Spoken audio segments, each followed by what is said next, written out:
अतीक अहमद के करीबियों के खिलाफ पुलिस की कार्रवाई लगातार जारी है। पुलिस मोहम्मद मुस्लिम नामी एक बिल्डर को उठा चुकी है। ये कार्रवाई अतीक के बेटे असद से बातचीत का ऑडियो सामने आने के बाद की गई। खबर है कि पुलिस की कार्रवाई को देखते हुए अतीक अहमद के कई करीबी अब शहर छोड़कर फरार हो रहे हैं। उमेश पाल हत्याकांड के बाद पुलिस कई लोगों को उठाकर पूछताछ कर रही है, जिसमें 3 नाम शामिल हैं, नफीस, रुखसार और सुधांशु त्रिपाठी। रिपोर्ट में देखिए।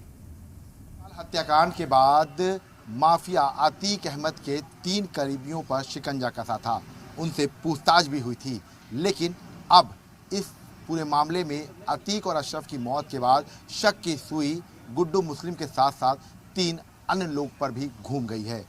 हम इस वक्त मौजूद हैं प्रयागराज के नफीस बिरयानी शॉप पर, और जैसे ही उमेश पाल हत्याकांड हुआ था तब इस व्यक्ति का नाम जो है वो सामने आया था।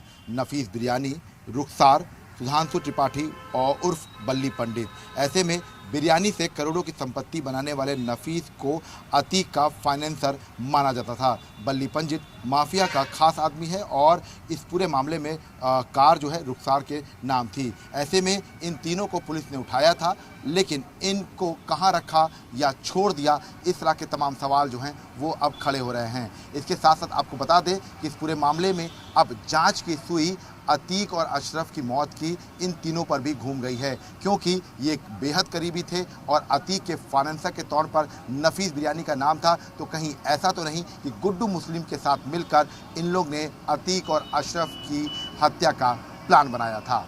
कैमरामैन रामबाला के साथ विशाल लोगोवंशी, जी मीडिया, प्रयागराज।